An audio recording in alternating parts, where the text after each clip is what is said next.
أعوذ بالله من الشيطان الرجيم بسم الله الرحمن الرحيم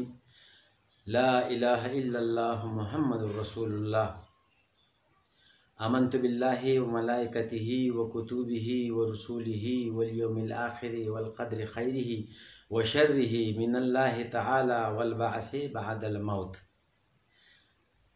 زما ګرانو اوریدونکو کتونکو او مینوالو پښتنو مسلمانانو علماو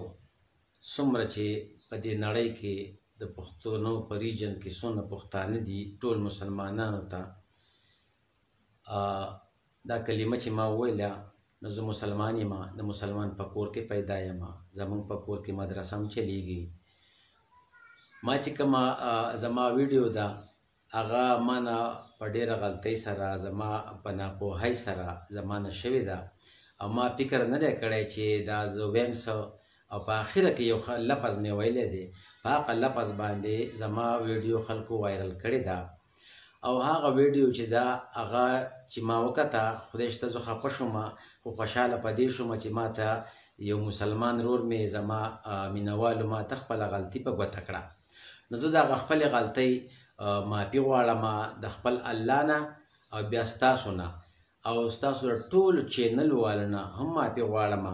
او تاسو چې زما مطابق څه کمنټس ورکړي دي که هغه ښه ورکړي دي او که بد یې ورکړي دي ما د الله د رضا دپاره تاسو ټول معاف کړي او الله دې ما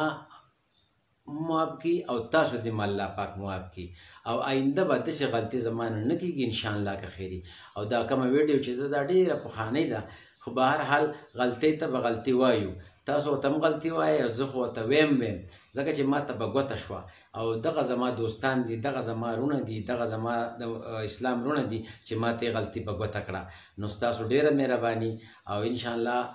زه به آینده دپاره داسې نه کوم. زما توبه ده د الله نه او د الله نه معافي غواړم، بیا ستاسو نه معافي غواړم. که د چا دلازاري شوي چا زړه ته ټیس رسېدلی نو زه ترې معافي غواړم او ما معاف کوئ او امید دی چې تاسو به داسې کوئ ځکه چې الله پاک د سلو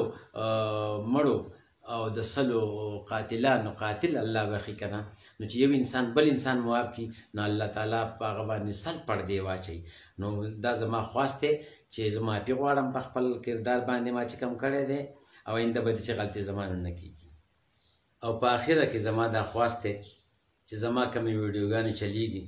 هغه تاسو مهرباني وکړئ د خپلو چینلونه ډیلیټ کړئ او زما دا عرضي